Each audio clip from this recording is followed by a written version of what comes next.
Your home ready to go on the market, not always easy at all. A lot of physical work just might be necessary to make it as sellable as you'd like it to be.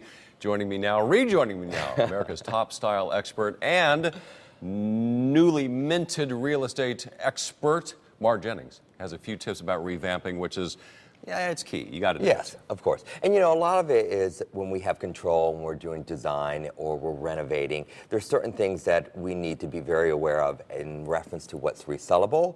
But a lot of it is a lot of common sense in design, and curb appeal is a perfect example of that. Curb appeal, because number you one. have a great looking house, you know, what you do for that front door to score and get some extra credit, because the average buyer is going to make a decision whether or not they're going to want to buy your house within 30 seconds. Yep. You know, we hear it all the time in reference to drive-bys. People don't like what it looks like from the street. They keep on driving. They keep on driving. So curb appeal is a very important aspect of that. I have heard this argument back and forth over the years. Do swimming pools help or not help? They're only helpful if someone's actually looking for a house that has a swimming pool. Yeah. So if you have a great house, but they're actually not looking for a swimming pool, it can actually hurt you. So, you know, people think about what's going to be the big improvement that I'm going to do to my house. Oh, let's add a swimming pool. But that doesn't necessarily make it better than anything else, okay? Right. Let's score at the door. Score at the door. You have to love that.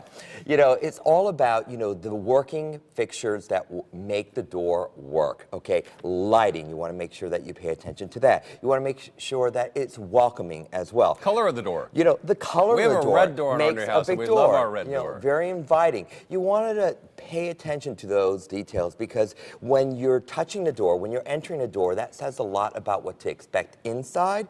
So if you see that the paint is peeling, you see that the light fixtures are broken, that sets the tone. Yep. Okay.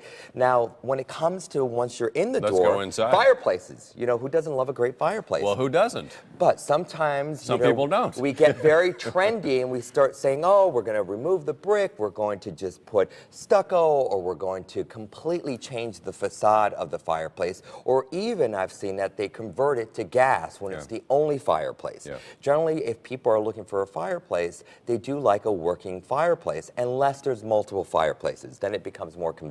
Big issue here, appliances. Now, this is one of those areas I was talking about before. Some appliances stay. Other people are going to bring their own in anyway. So what does the seller need to do? Well, the seller needs to be aware that, you know, the new standard is stainless. So if you're buying appliances and they're not stainless, you're already against the odds, okay? So you want to pay attention to that. If you do have appliances that aren't stainless, they should be cohesive, so they should at least all be the same color. Don't have a white one, a black one, and then a stainless. So that's an important aspect as well.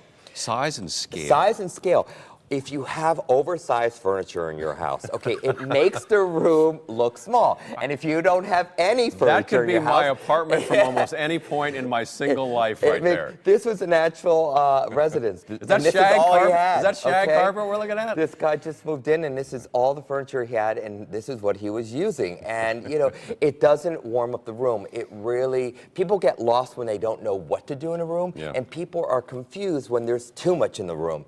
So you have to have that good balance when it comes to size and scale. Let's recap. These are important things. Look up on the screen, everybody. Mara's going to go over some of the stuff we're talking about. Extreme color. Extreme color. Avoid. You know, just because it's your own color that you love doesn't necessarily make it a sellable color. You know, landscaping is very important. Old appliances we talked about. You know, unmade beds. This is a big one. If you have people come into your house, make your bed. Even I would know that one. Pets. You want to make sure that if you are having pets in your home, that they're not in your home and there's no evidence of pets. Dog hair, cat hair, you know, kitty litter. Those things have to be addressed, and they have to be seamless with great style, with a great house. Now, you mentioned earlier, and I was curious to hear, you say this before, that it's not only the seller's point of view, but you know what they have to do, but from the buyers as well. Yes, as well. You know, the buyer also has to be educated, and that's where I come in to help them see, okay, listen, let's not judge bad taste. Right.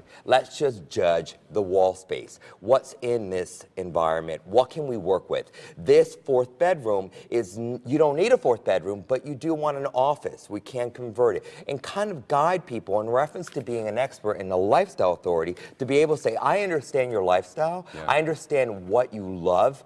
in reference to what makes a home. Let me help you facilitate those wishes and dreams in the right environment. So it's my job to help educate, but it's also the seller's job to present it in the best possible way. If I may summarize from what I'm hearing you say, splitting the difference, really finding that fine line between what exists and what's already there and what you can do with it and how to bring those two things together. Did I get it? Most definitely. All right. You have to have a vision. Mark, Good wonderful job. to see you. Good job by you. From